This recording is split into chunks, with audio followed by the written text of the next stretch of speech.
Bonjour les aventuriers, aujourd'hui je vous retrouve pour une nouvelle recette délicieuse à base de boulettes de poulet au gingembre et à l'ail et de riz aux fenouils et aux épices. Donc vous verrez, c'est une recette très simple à réaliser et vraiment très bonne donc pour pouvoir recevoir des proches ou tout simplement à déguster tout seul. Donc c'est une recette à base de viande cette fois-ci puisque je vous avais fait passer un sondage sur Instagram et vous aviez été très nombreux à me demander des recettes non végétariennes.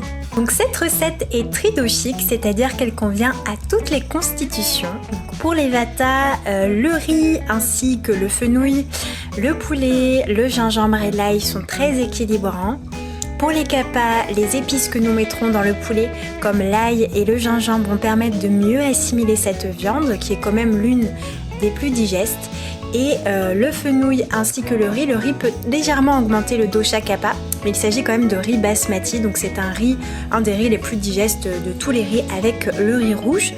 Et pour les pitas, cette recette est totalement équilibrante puisque le gingembre et l'ail vont être mélangés à de la coriandre fraîche et du poulet, sachant que le gingembre frais est le gingembre qui impacte le moins pita puisqu'il contient de l'eau. Il a tendance à beaucoup moins déséquilibrer le dosha pita que le gingembre sec. Quant au fenouil et au riz, ce sont deux substances qui équilibrent à merveille le dosha pita. Donc pour les ingrédients, ici je suis partie sur la base de préparation d'à peu près 16 boulettes, donc soit l'équivalent de 2 personnes et demie. Donc vous allez avoir besoin d'un peu de chapelure, je vous indiquerai les grammages au fur et à mesure de la recette puisque j'y suis un petit peu allée à l'œil. Vous allez avoir besoin d'escalopes de poulet que vous allez pouvoir couper en petits morceaux, de 3 cm de gingembre frais ainsi que 2 gousses d'ail, d'une botte de coriandre fraîche, de cumin en poudre, d'huile d'olive ainsi que de la farine de blé. Donc là moi il me restait simplement de la farine de blé complète, mais vous pouvez tout à fait utiliser une farine de blé toute simple, il n'y a aucun souci, c'est juste qu'il me restait plus que ça dans mes placards. Donc pour pouvoir commencer la recette, vous allez avoir besoin de vous équiper de votre mixeur et de commencer par y mettre le gingembre. Donc pas tout le gingembre, on va commencer par un tout petit morceau puisqu'en fait on va devoir décomposer la préparation pour mélanger tous les ingrédients ensemble. J'y ajoute ensuite les morceaux de poulet, donc quelques morceaux de poulet. Ensuite, je rajoute à peu près une cuillère à soupe de chapelure dans l'ensemble de la préparation. Et puis un petit morceau d'ail.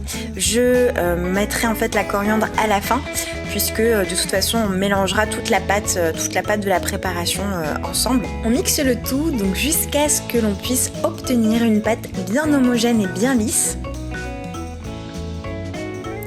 Comme ceci.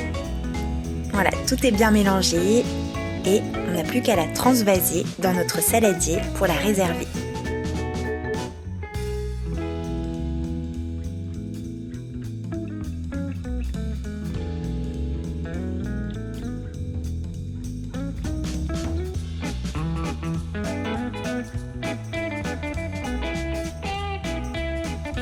Donc je continue la préparation en ajoutant un morceau de gingembre, un morceau d'ail, je rajoute encore un peu de chapelure et je mixe le tout avec le poulet.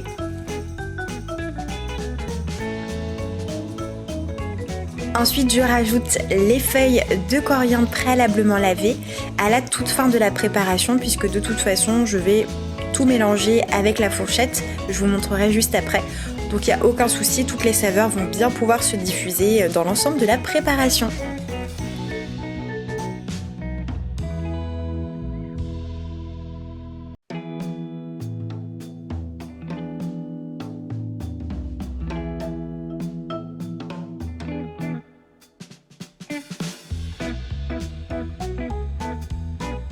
Ensuite, lorsque j'ai terminé la préparation de l'appareil de mes boulettes, je vais y ajouter de l'huile d'olive, donc une cuillère à soupe d'huile d'olive pour pouvoir en fait lier la pâte, et je vais y ajouter une cuillère à soupe de cumin en poudre afin de parfumer et de rendre encore plus savoureuses ces boulettes de poulet. J'y ajoute ensuite une pincée de poivre ainsi qu'une pincée de sel pour pouvoir continuer à réveiller les saveurs. Donc, puis je mélange avec la fourchette l'ensemble de la préparation, donc pour bien faire diffuser toute la coriandre, l'ail, le gingembre, ainsi que toutes les différentes saveurs que contient la préparation. Ensuite, je vais pouvoir commencer à venir former mes petites boulettes à l'aide de mes mains. Donc pour ce faire, rien de plus simple, cela va peut-être faire appel à vos souvenirs d'enfant. Vous avez simplement besoin de mettre la pâte sur l'une de vos paumes de main et de venir donc former une boulette avec l'autre paume.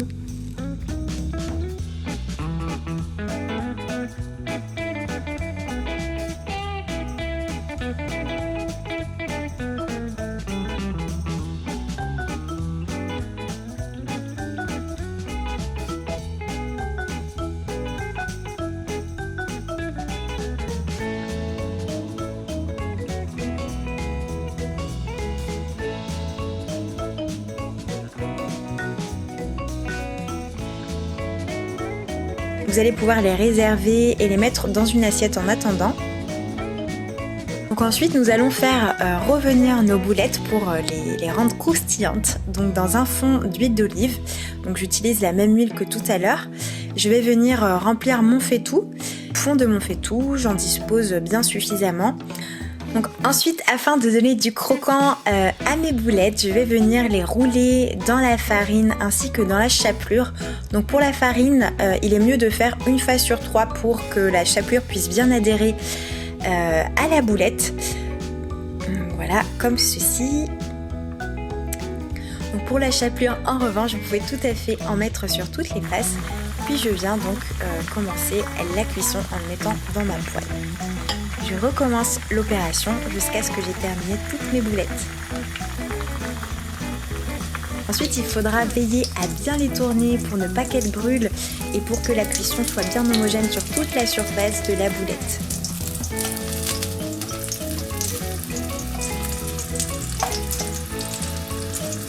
Deuxième recette, le riz aux fenouilles que vous allez pouvoir tout à fait lancer en même temps que la préparation de vos boulettes. Mais je le fais en 2 fois pour ne pas trop vous donner d'informations en même temps et vous saturer. Donc pour les ingrédients de cette recette, j'ai vu un petit peu large puisque cela dépasse les 2 assiettes. Je suis plutôt sur 4 assiettes avec les proportions que je vais vous partager. Du coup, pour pouvoir adapter pour 2 personnes, il vous suffira simplement de diviser les quantités par 2 ou alors vous pouvez tout à fait conserver ces quantités et faire un petit peu plus de riz que vous allez pouvoir garder pour le repas d'après ou tout simplement congeler. Donc pour les ingrédients, c'est parti. Nous avons besoin d'un verre à moutarde de riz basmati, d'un cube de bouillon de légumes, donc je vous conseille de tout cœur de le privilégier bio, de 2 bulbes de fenouil, donc là ce sont des bulbes de plutôt petite taille. Vous allez avoir besoin également d'une cuillère à soupe de graines de cumin, une cuillère à soupe de graines de coriandre et une cuillère à soupe de graines de moutarde. Nous allons commencer par disposer de l'huile d'olive dans notre casserole afin de pouvoir y mettre nos graines d'épices et réaliser donc le vagar. Donc comme pour la recette précédente du sagalou, il va falloir en fait tout simplement faire revenir pendant une petite minute les graines dans cette huile, donc soit dans de l'huile, soit dans du ghee, afin de créer en fait un espèce de point d'explosion de la graine qui va donc libérer les principes actifs et nous permettre en fait de mieux les assimiler. Puis les saveurs logiquement vont également mieux ressortir puisque les huiles essentielles vont pouvoir sortir de la graine. Donc c'est à double effet. Donc ensuite, lorsque les graines commencent à crépiter, c'est que le vagar est fin prêt. Donc vous allez pouvoir y ajouter le fenouil préalablement coupé en petits morceaux, donc comme ceci.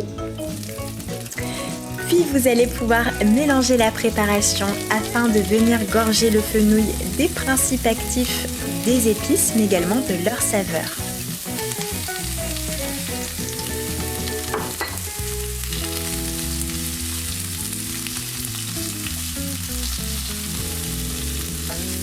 Donc pendant que le fenouil cuit délicatement, nous allons pouvoir commencer à préparer le bouillon de légumes.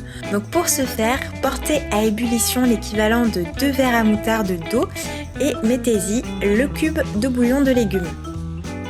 Donc ensuite, une fois que le bouillon de légumes est complètement dissous dans l'eau, je vais bien remuer pour éviter les morceaux de grumeaux.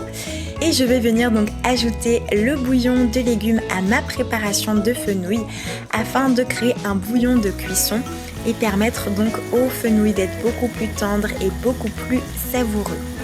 Donc n'hésitez pas à remuer de manière très fréquente pour éviter que le fenouil ne crame et bien évidemment ajouter au fur et à mesure le bouillon de légumes en recouvrant en fait l'ensemble du fenouil, ni plus ni moins. Donc la cuisson du fenouil prend à peu près 12 à 15 minutes au total. Donc pendant ce temps, dès le début du lancement de la cuisson du fenouil, je vous conseille donc de mettre à cuire votre riz basmati afin qu'il soit prêt lorsque le fenouil aura terminé de cuire. Donc une fois que l'ensemble de la préparation est terminé de cuire, j'égoutte mon riz, puis je viens l'ajouter dans la préparation de fenouil et de bouillon de légumes. Donc à cette étape de la préparation, mon feu est coupé pour éviter de continuer à cuire le riz et de le rendre pâteux, ce qui ne le rendra pas agréable en bouche. Donc j'ai trouvé en goûtant la recette à ce moment-là que ça manquait un petit peu de saveur, en tout cas pour moi. Donc j'y ai ajouté une cuillère à café de curcuma en poudre. J'ai également ajouté un peu de sel, un peu de poivre et une cuillère à café de garam masala. De toute façon, je n'arrive plus à cuisiner sans ce mélange d'épices, c'est tout simplement plus possible. Donc puis il suffira de mélanger une dernière fois l'ensemble des ingrédients et votre riz est prêt. Et voilà, nous avons terminé de réaliser cette recette ensemble. Donc vous allez voir, c'est une recette qui est délicieuse. Personnellement, j'en raffole. Elle contentera autant les grands que les petits. Donc les petites boulettes que nous avons réalisées sont très tendres et hyper digestes. Donc cette recette et cette préparation permet d'être bien assimilée par tous les ingrédients. Il y a un très joli équilibre entre tous les ingrédients que je vous ai présentés pour cette recette. Donc n'hésitez pas à me dire en commentaire de cette vidéo si cette recette vous plaît, à me laisser un petit pouce bleu et à partager cette vidéo pour m'aider à faire connaître la chaîne et tout simplement à faire découvrir cette recette. Je suis également en train de concevoir un e-book ayurvédique avec plein de recettes que je vais vous proposer dans les semaines à venir, mais j'avais besoin d'avoir votre avis sur un sujet. Est-ce que vous préférez un e-book par dosha, donc pour les pitta, des recettes pour les pitta, des recettes pour les vata, des recettes pour les kapha avec les doubles constitutions, ou est-ce que vous préférez plutôt un e-book de recettes donc tridoshique qui sera adapté à tout le monde? Donc merci beaucoup de me faire vos retours sous cette vidéo afin que je puisse et bien tout simplement mieux diriger les e-books à venir pour pouvoir vous satisfaire le plus possible. Donc je vous fais des gros bisous, je vous souhaite de bien vous régaler et prenez bien soin de vous. À très bientôt les aventuriers.